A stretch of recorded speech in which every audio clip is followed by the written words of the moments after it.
विष्णवे नमः। लक्ष्मीपतये नमः।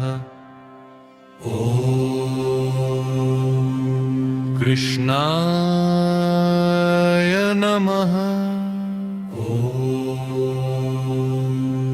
वैकुण्ठाय नमः।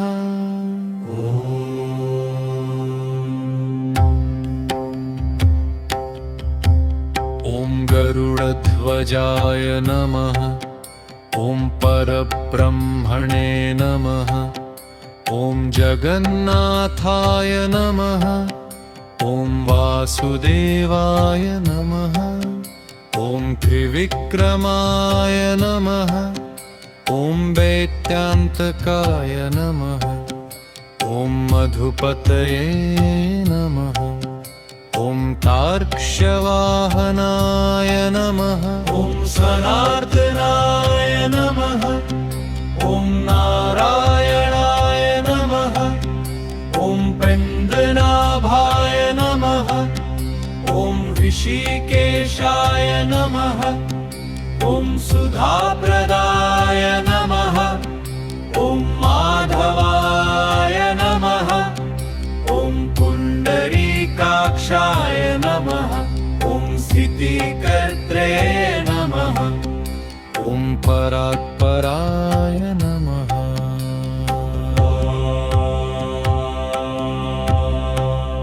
ॐ वनमालिने नमः। ॐ यज्ञरूपाय नमः। ॐ चक्रपाणने नमः।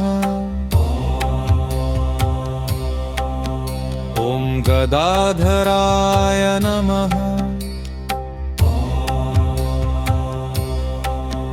ॐ उपेन्द्राय नमः। ॐ केशवाय नमः। ॐ हंसाय नमः। ॐ समुद्रमथनाय नमः।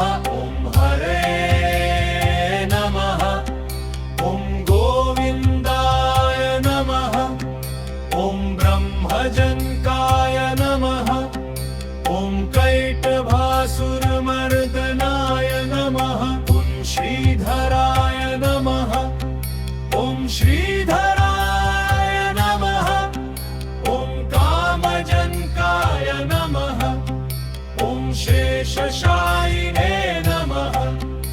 ॐ चतुर्भुजाय नमः।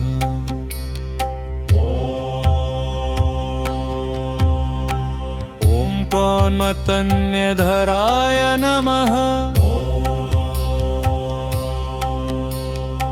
ॐ श्रीमते नमः। ॐ शार्ङ्गकानने नमः। ॐ जनार्दनाय नमः।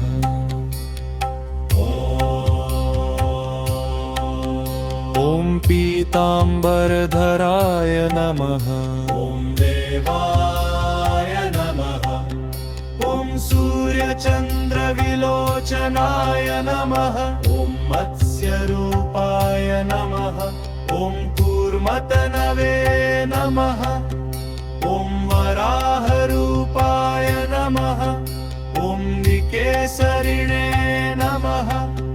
ॐ वामनाय नमः। ॐ भार्गवाय नमः। ॐ रामाय नमः। ॐ हलिने नमः।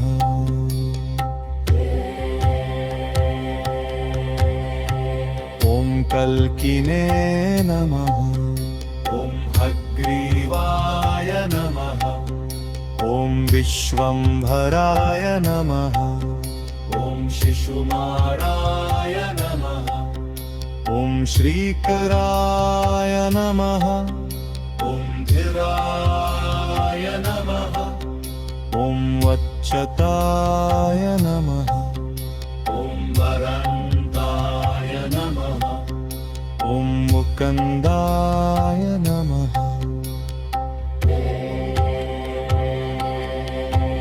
ॐ दधिवामनाय नमः ॐ धन्वरूपरय नमः ॐ श्रीनिवासाय नमः ॐ प्रद्युम्नाय नमः ॐ पुरुषोत्तमाय नमः ॐ श्रीवत्सकौस्तुभधराय नमः ॐ मुरारये नमः ॐ अधोक्षजाय नमः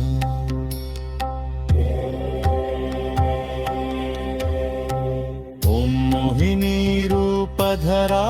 नमः ॐ सङ्कर्षणाय नमः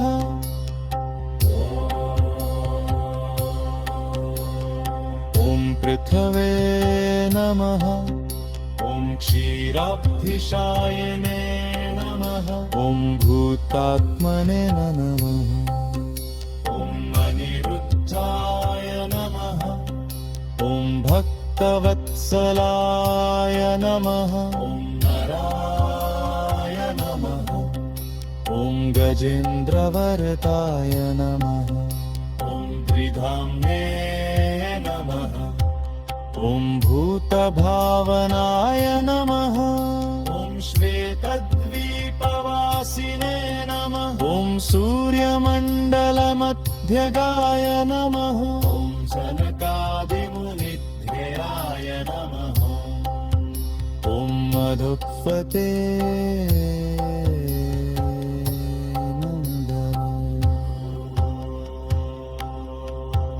ॐ जङ्करप्रियाय नमः ॐ नीलमेघश्यामाय नमः ॐ धराकान्ताय नमः ॐ वेदात्मने नमः ॐ दाधरायणाय नमः ॐ भागीरथीजनकाय नमः ॐ सतां प्रभवे नमः